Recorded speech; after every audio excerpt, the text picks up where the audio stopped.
My ex-girlfriend once scorned me, a high school dropout, turned worker, and discarded me like a worn-out fool. She treated me like nothing more than a money tree, and I thought I'd never see her again. But after 11 years, we happened to bump into each other at my daughter's school event. Sheesh, I guess your wife suits you well, given you're a dropout and all. She dresses so shabby. Could you keep your child away from mine? I'm worried your stupidity might rub off on my daughter. She hurled insults not only at me, but at my wife and daughter as well. My husband is the CEO. Unlike you, he's always too busy. Can't compare to your low-income lifestyle, huh? My smug ex, however, turned deathly pale at her husband's shocking behavior. My name is Liam Peterson. Today, I'm moving back to my hometown from New York with my wife and daughter. Has it really been 11 years?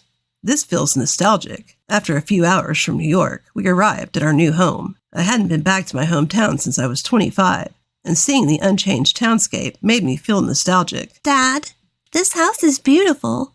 Will I be living here starting today? Yes, that's right. Do you like it? Yeah, I'm so excited. I remember you couldn't sleep because you were so excited last night. The child whose eyes sparkled in front of the new house was my daughter, Harper. Beside her, my wife looked at Harper with a gentle smile. My kind wife and my lively, cheerful daughter, Harper. For both of them, it's their first time living in a new city.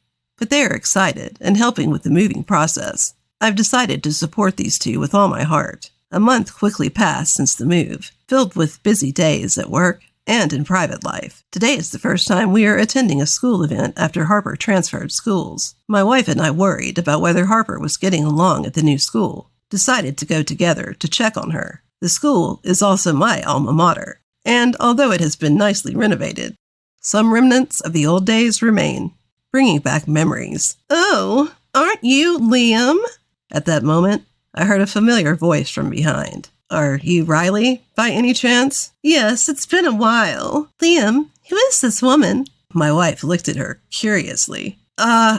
She's an old friend from back in town. She wasn't actually a person I could proudly introduce to my wife. I kind of beat around the bush. That's because she was my ex-girlfriend, whom I had dated for about 3 years since I was 21. At that time, I truly loved Riley, but it seemed it wasn't mutual. I lost my parents when I was young, dropped out of high school, and was struggling to survive with my brother. Despite everything, I had savings of $5 million, which was a bit more than my peers. Riley approached me, targeting this money, and constantly asked for branded goods and expensive items. I thought, if it's for Riley, and bought her whatever she wanted, even if it was a bit of a stretch. But naturally, after constantly buying her luxury goods, my savings eventually ran out. And the moment she realized I had no more money to give, Riley's attitude completely changed. I absolutely can't marry a dropout. You idiot. She mocked me and dumped me right then and there. Riley saw me as nothing more than a convenient money source. Seeing Riley for the first time in a long time, she was draped in branded clothes, and all the accessories she wore seemed to be expensive. Apparently, she was able to marry a high-spec man to her liking. Is your kid in this class too? Yes, her name is Avery. When did you return to this town? Just recently. I came back due to work. I see. So the new student Avery was telling me about is your daughter? Riley then frowned and glared at us. What is it? You're still dressing cheap as ever. From the looks of it, your income hasn't changed much, has it? Your wife seems to match your dropout style. What? I wanted to retaliate, but we were in Harper's classroom. I couldn't cause a scene. I swallowed my words and stayed calm. My wife, looking embarrassed, looked down at her inexpensive clothes. Afterwards, Harper's class observation started. But the entire time, I was awkward, with Riley sitting next to us. Though the parents had an uncomfortable relationship, the kids were different. Harper, who initially struggled to fit in after transferring, was slowly becoming friends with everyone, thanks to Avery, Riley's daughter, who was the class representative. We started hearing more about the school, and we were delighted to see Harper sharing her school stories with a smile. Dad, I was playing with Avery and her friends today. Ha! Is that so? What were you guys playing? Unicycle? Avery is really good at it. She's teaching me at the school playground until evening. I hope Harper gets good at it soon. Did you come back with Avery and her friends after school? No, Avery's mom came to pick her up, so she left before us. I see. It would be nice if you could come back together tomorrow. According to Harper, Avery is good at both academics and sports. Better than other kids. Harper admires Avery. Avery seems to be a straightforward kid, despite her mother. She must take after her father. That night, after hearing about Avery from Harper, while we were relaxing and watching TV after bath, I received a call from an unfamiliar number. Bewildered, I decided to answer it. Hello. Good evening. My daughter had your company today. Riley. Why suddenly? It seems you haven't changed your number since back in the days. Good thing I remembered it. Apparently, she had memorized my number even after changing hers. I see you have a good memory, but why are you calling me at this hour? I have a request. I want your daughter to stop playing with Avery. I couldn't believe what Riley just said. What are you talking about? I'm afraid your stupidity might rub off on my Avery from your daughter. I mean, your daughter can't be that bright either. Just because I was like that doesn't mean Harper would be the same. Stop talking nonsense. I couldn't hold back my anger and retorted when she insulted my daughter. Your daughter, right? She'll eventually turn out the same. I thought you were finally gone, but here you are again, a sore sight. Why did you come back? I returned due to work circumstances. That can't be helped, can it? Feeling pretty high and mighty for not doing any real work, aren't you? Too incompetent that you ended up this far flung, right? Apparently her prejudice against me hasn't changed since back in the day. Riley continued to hurl abuse at Harper and me, based on her groundless delusions. Unlike you, my husband is a CEO and makes $20 million a year. We're in a completely different league compared to your family. Please be aware of your standing and don't let your foolish daughter get too close to Avery.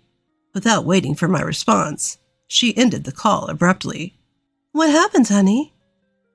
It's nothing. Don't worry about it. Upon hearing my confrontational tone, my wife looked at me with concern. To spare her any unnecessary worry, I decided to keep the details of the call to myself. The next day, concerned about Harper after yesterday's call, I decided to pick her up from school after work. Looking across the schoolyard, amidst other kids playing cheerfully on the playground equipment, including Avery, I spotted Harper playing alone in a secluded area. Harper, I've come to pick you up. Let's go home together today. Dad, did you finish work early today? Yeah, but why are you playing alone over here? Well, I just felt like playing alone today, Harper answered awkwardly while twirling her hair. A habit she has when she's not being truthful. Did that woman tell Avery not to play with Harper? Ever since yesterday's call, negative thoughts have been racing through my mind. On our way home in the car, I casually asked Harper, "Hey Harper, how's school going? Having fun?" Yeah, it's fun." That's good to hear. Despite her words, Harper's reply lacked energy and she looked quite lonely. At this rate, Harper could end up isolated. I decided to prepare my wife for the worst and tell her about yesterday's call and Harper's situation today. Even though she'd been aware, my wife was shocked to hear the news and was worried about Harper, who had been excluded, yet pretended everything was all right. We decided to change the situation somehow and consulted Harper's teacher. However, nothing seemed particularly amiss in front of the teacher, and we were simply told, "I'll keep an eye on it." But day by day, Harper seemed to be losing her cheer. I wondered if there was a way to give her an opportunity for change. That's when I remembered the parent-child camp, organized by the school, that was taking place next weekend. Although it was school organized, it wasn't mandatory to attend, and due to my work schedule, we hadn't planned on participating. Hey Harper, how about we join the parent-child camp next week? But you don't have to work? I think I can work it out, so I thought it might be nice to go camping together. What do you think? Yes, I want to go. Harper smiled joyfully. It felt like I hadn't seen that smile in a while. From then on, I worked overtime to clear my work, contacted the relevant parties, and somehow managed to free up some time for the camp. Finally, the day of the parent-child camp arrived. The venue was bustling, and we saw parents and children happily chatting together in groups of mothers engrossed in conversation. Among them, we also saw Riley, chatting with familiar moms beside Avery. Deciding to build friendly ties, we approached other parents at the event. "Hello, our daughter Harper is always talking about your children." I greeted a woman who seemed to be the mother of one of Harper's friends. But after briefly nodding at me, she quickly left without a word. Huh? My wife was also trying to engage with others. But just like with me, people quickly exited our conversation. Before we knew it, we were isolated. Suddenly, a chuckle reached our ears. We turned and found Riley smirking at us. The same people who had walked away were now gathering around Riley, sneaking glances our way. Damn, was this her doing? I was furious at Riley's subtle bullying. But this was a special family camp. We couldn't let it ruin our day. "Harper, let's start our activities. What are we making again?" Dad, weren't you listening? We're making barbecue. First, we need to start the fire. "That's right. Good job. Harper, I'll go grab the materials." In my haste to get everything ready, I saw my wife and Harper laughing. Their laughter eased my worries. I'm glad you laughed. Despite the isolation, I tried my best to make sure they had fun. As the sky began to turn the color of the setting sun, we finally enjoyed our barbecue. It was refreshing and delicious to enjoy a meal we had all made together. You all seem so close. How lovely. Just then, as if on cue, Riley showed up to disrupt our peaceful moment. "What do you want?" Oh, nothing. Just admiring how leisurely unemployed people seem to be. Lucky Harper, getting to camp because of her low-income daddy. Riley's mocking was loud enough for everyone to hear. The other parents followed Riley's lead and started laughing too. The situation was unbearable. My wife clenched her jaw in frustration, while Harper looked down, on the verge of tears. "Riley, I took a day off to be here. Can you please leave us alone?" I bet your boss is thrilled to have an incompetent worker like you take the day off. You know my husband is a CEO. He's busy every single day. Surrounded by supportive parents, Riley continued to belittle us. Just then, a man walked in from the entrance of the campsite. "Sorry I'm late." Daddy! Dear, is everything okay with your work? It seemed Riley's husband had finally arrived. "Yeah, I finished it up a little early today. Is Avery having a good time?" Of course, I've been having a lovely chat with the other moms too. Riley stood next to her husband, showing off her successful spouse to everyone. Basking in the admiration of the other parents, Riley seemed quite pleased. Her husband engaged with the crowd for a while, but then seemed to notice us off in the distance. Riley, who's that family over there?" Ah, the new folks in town. Look at that man over there, not working from the morning like the rest of us. It's such a shame to watch. And you're so much better than him." "Hold on a second. That man is—" Riley's husband hastily approached me.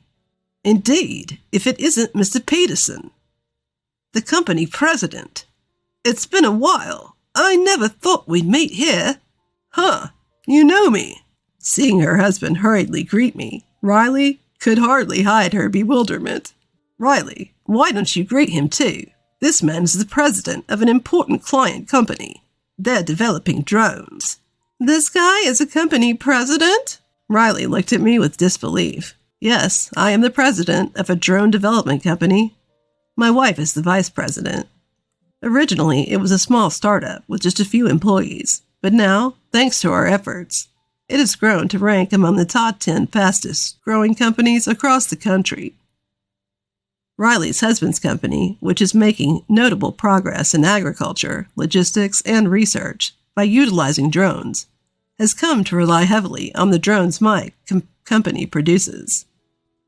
"By the way, Mr. Peterson, why are you in this town? I thought you were residing in New York."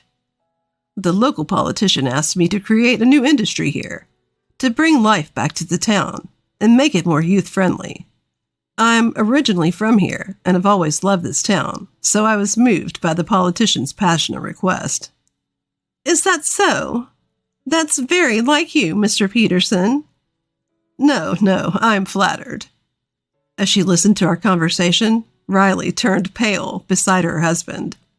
Riley, are you all right? Her husband showed concern for Riley's ashen complexion. No, it's nothing really.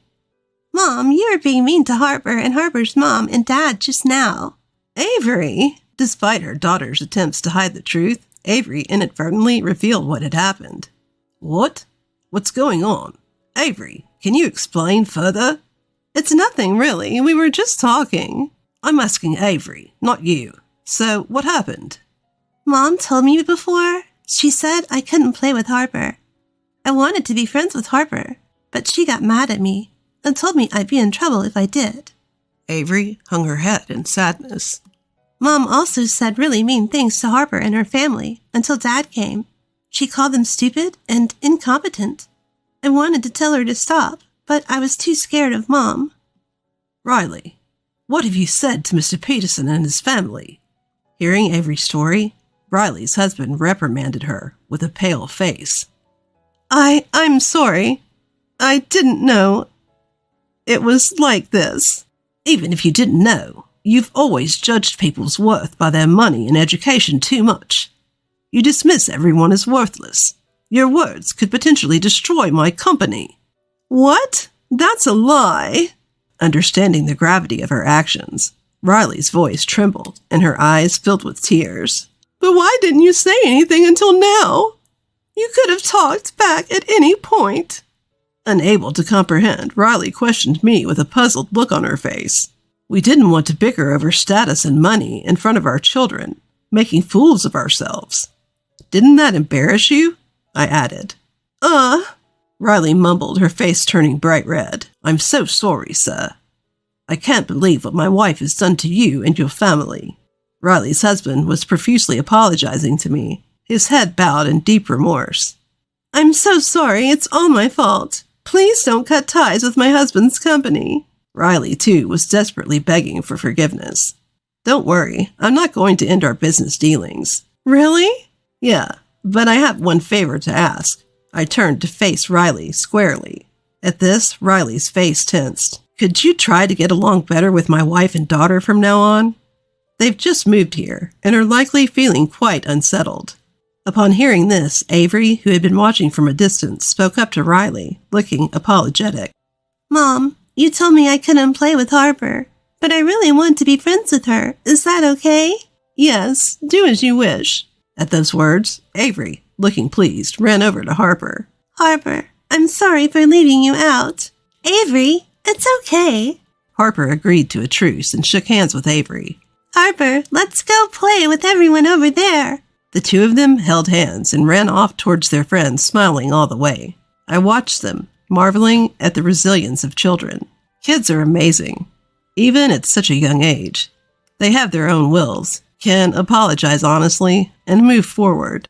That's something we adults struggle with. At my words, Riley murmured. Yes, that's true. I was wrong about you. I've been judging you based on the past. You've become such a remarkable person since we parted ways. I'm sorry. Ha, so you've finally seen the light, huh? Thinking about our children and their future, I decided to forgive what Riley had said and done. I didn't want our issues as parents to affect our children's futures. After the camping trip, Riley stopped looking down on me and bragging incessantly about her husband to the other parents. Furthermore, she has begun to open up slowly but surely to my wife and Harper. Harper, who was downcast just a few days ago, is no longer ostracized, and she's back to the bright, kind child she used to be. Now, she's become Avery's best friend, leading a happy school life almost every day.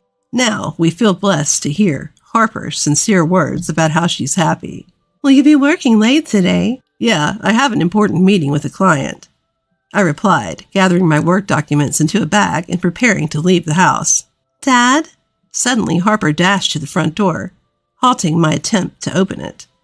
What's up, Harper? Did you forget something? No, that's not it.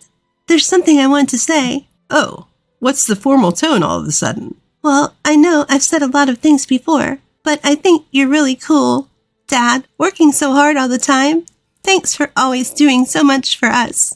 With that, Harper bashfully handed me something red. Is this a good luck charm? Yeah, Avery and I made it together at her house yesterday.